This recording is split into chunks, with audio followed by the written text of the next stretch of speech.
In this week's Retro Pop Culture News, there is a ESPN 30 for 30 that is going to be about Bruce Lee. Also, Sylvester Stallone, he has a Rocky documentary that's coming out this week. And there is a Back to the Future board game that's coming out soon. And we have a lot more to talk about, so don't turn that dial.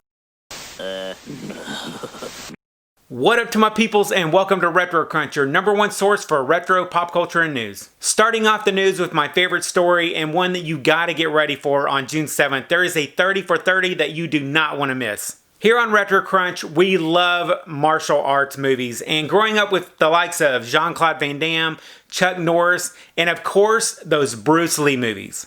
ESPN is putting the spotlight on the life and legacy of Bruce Lee, and he has his own 30 for 30 called Be Water that's going to be premiering on ESPN streaming live on June 7th at 9 p.m. Eastern Time. And this is a must watch for any Bruce Lee fan. The episode follows Bruce Lee's rise to fame, the racism that he faced, and the legacy that he left behind.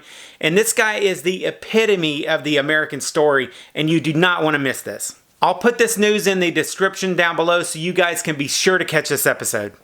Next up, there is a Rocky documentary that's going to be available digitally on demand on iTunes and Amazon on June 9th that is going to be narrated by Sylvester Stallone. This documentary is going to cover the making of Rocky and a ton of behind-the-scenes footage that has never been seen. And if you're a fan of the Rocky franchise, this is must-watch TV. Then here's a bit of rumored news from Disney insider Daniel Rickman. He reported in his Patreon group that the classic animated film The Black Cauldron may be one of Disney's next animated films to be getting the live action treatment. Not really a big box office hit, but it does have a good sized cult following, and I would really be interested in seeing this live action take on the classic.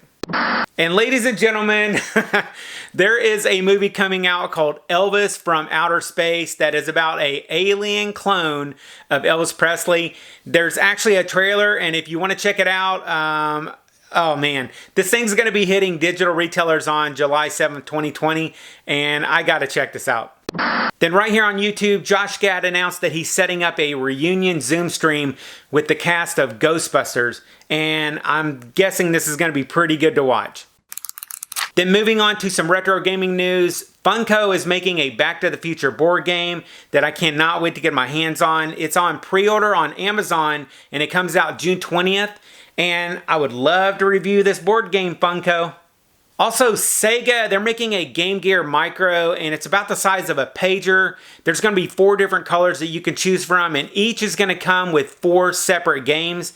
You can collect all 4 versions, and the Game Gear Micro is going to be running for about $50 a pop. I personally think this is probably a huge mistake for Sega, and that they actually are kind of going backwards with this offering. They should actually just sell one micro that comes in 4 different colors, but has all 16 games on it, and be done with it. Then if you're into retro news and nostalgia stuff from back in the day, I'll see you in the next video right over there. I'll catch you on the flip side, and remember, if it ain't retro, it ain't worth watching.